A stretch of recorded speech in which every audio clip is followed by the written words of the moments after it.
मलबा हटाते हुए सर्वाइवल्स में से एक सर्वाइवल को मलबे के अंदर से एक बच्चे के रोने की आवाज सुनाई देती है। इससे पहले कि वो कुछ कहता है, यहाँ पे एक बहुत बड़ा मॉन्स्टर आ जाता है जो तेजी से इधर उधर भाग रहा था। सारे उसे देखकर घबरा जाते हैं। यहाँ भगदड़ मच जाती है। सोल्जर अंधाधुन उसके ऊपर फायरिंग करने लग जाते हैं, जिसके नतीजे में वो मॉन्स्टर तो नहीं मरता, लेकिन यहाँ काफी सारे इंसान मारे जाते हैं। इस मॉन्स्टर को मारने के लिए बॉम्ब का भी इस्तेमाल किया जाता है, जिसके नतीजे में और इंसान भी मारे जा चुके थे। अजीब बात ये थी कि उस मॉन्स्टर ने अभी तक किसी इंसान के ऊपर हमला नहीं किया था। जितने भी इंसान मारे गए थे वो सोल्जर्स के ही हमले से मारे गए थे। ये मॉन्स्टर अच्छी थी, इसका अंदाजा हमें ऐसे होता है कि वो एक बच्ची को भी बचाकर उसकी मोम तक पहुंचाती है। मौका पाते ही अब सारे के सारे सर्वाइवल्स अपने अपने ट्रक पे बैठ जाते हैं। ग्रीन होम अपार्टमेंट्स वाले सर्वाइवल भी अपने ट्रक में बैठ जाते हैं, जिसका ड्राइवर था मिलिट्री ऑफिसर चैंग योंग। इस जगह एक मॉन्स्टर आया हुआ था, इन सब की जान को खतरा था। चैंग योंग का सीनियर जल्दी से अपने ट्रक को भगाने को कहता है, लेकिन वो ट्रक आगे नहीं लेकर जाता क्योंकि एक सर्वाइवर लियोंग अभी पीछे ही रह गई थी। अपनी बॉस की डांट सुनने के बावजूद भी वो लियोंग का वेट करता रहा। लियोंग यहाँ उस सोल्जर को देख रही थी जिसने अभी कुछ देर पहले बेफजूल एक लड़के और उसकी डैड की जान ली थी। हालांकि उसकी मॉम ने उसे मना भी किया था और अब उसे उसकी बुरे की सजा यही इस दुनिया में मिल जाती है, क्योंकि मिलिट्री की चलाई हुई गोलियों की वजह से अब उसकी मॉम भी मारी जा चुकी है, जिन्हें देखकर ये ऑफिसर बहुत ही ज्यादा दुखी होता है और अपनी ही गन से अपने आप को मार देता है।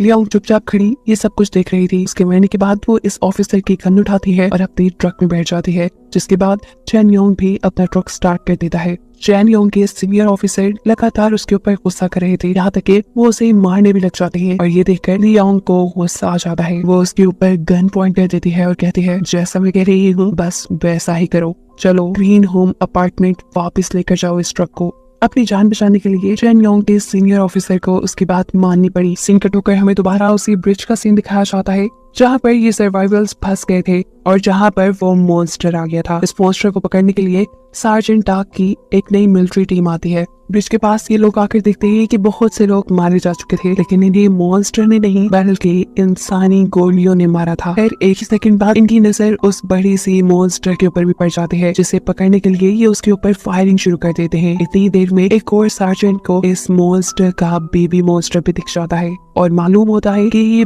मॉन्स्टर अपने बच्चे की जान बचाने के लिए यहाँ आई थी। उसका मकसद किसी को मारना नहीं था। अब इस मॉन्स्टर को भी अपना बेबी नजर आ चुका था। इससे पहले कि वो उसे बचाने के लिए उसके पास आती, दूसरा सार्जेंट उसकी बेबी के ऊपर अपनी बंदूक रखते हुए उसे आगे बढ़ने से रोकता है और ऐसे बाकी मिलिट्री ऑफिसर्स उसे जलाकर मार डालते हैं। मॉन्स्टर का बेटा अपनी मॉम को मरते देखकर बहुत ज्यादा दुखी होता है। यहाँ भी सार्जेंट इस छोटे मॉन्स्टर को भी मारने वाले थे, लेकिन तभी सार्जेंट डाक आकर उसे रोक देते हैं और कहते हैं, इसे मत मारो। जवाब में दूसरा सार्जेंट कहता है, मॉन्स्टर्स को मारना हमारी ड्यूटी है और हमने ये वादा किया हुआ है। और फिर सार्जेंट डाक कहते हैं, नहीं, हमने सिर्फ बुरे मॉन्स्टर्स को मारने का वादा लिया है जो इंसानों को नुकसान पहुंचाएंगे। ऐसे सार्जेंट डाक के कहने पर दूसरे सार्जेंट इस मॉन्स्टर बच्चे को छोड़ देते हैं और ये बच्चा यहाँ से चला जाता है। सीन कट होकर अब हमें युंगसू को दिखाया जाता है। सांगवू से लेकर एक मॉल में आ चुका था। वो यहाँ खुद भी अच्छे कपड़े पहनता है और युंगसू को भी यही करने को कहता है, लेकिन युंगसू उसकी बात मानने को तैयार नहीं था। जवाब में सांगवू कहता है, अरे तुम तो मेरा शुक्र मनाओ, मैं तुम्हें बचाकर यहाँ तक ले आया, वरना अभी तुम लैब में होते और तुम्हारे ऊपर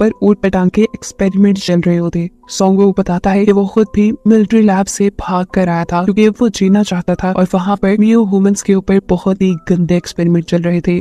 युंगसू से वो कहता है वो अभी भी दोबारा मिलिट्री बेस जाना चाहता है ताकि वो वहाँ से बाकी सभी बचे हुए मियो ह्यूमंस को बचा कर ला सके। युंगसू से वो ये भी कहता है कि मैं एक बुरा इंसान नहीं हूँ और ना ही बुरा मॉन्स्टर हूँ। मैं बेवजह किसी को नहीं मारता। जो कोई बुरा करता है मैं सिर्फ उसे ही मारता हूँ। उसके सामने ही सांगवूक यहाँ पर एक लड़की को भी मॉन्स्टर से बचाता है, मॉन्स्टर को मारते हुए, और युंगसू से कहता है, अगर तुम चाहो तो मैं किसी को आगे नहीं मारूंगा, लेकिन इसके लिए बस तुम्हें मेरी मदद करनी पड़ेगी। तुम्हें मिलिट्री लैब के सभी मियो ह्यूमंस को बचाना होगा, वो भी मेरे साथ मिलकर। मियो ह्यूमंस की जान बचाने का सुनकर योंगसू भी सांगवूक का साथ देने को तैयार हो जाता है। जिसके बाद ये लोग एक कार लेते हुए लैब के लिए निकल जाते हैं। यहाँ लैब के अंदर भेस बदलते हुए इक्यून पहले से ही आ गई थी। एक मेजर को गन पॉइंट पे लेते हुए वो लैब के अंदर एक्सेस कर लेती है क्योंकि यहाँ उसे अपने फियांसी को ढूंढना था जो कि एक मियो ह्यूमन था और उसे एक्सपेरिमेंट के लिए लैब के अंदर ले आया गया था। अपने फियांसी को ढूंढने से पहले वो लैब के अंदर एक एक्सपेरिमेंट देखती है।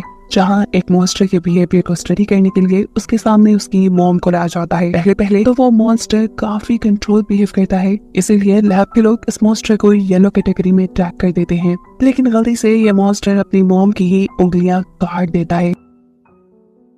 ऐसे उसे खतरनाक जानकर यहाँ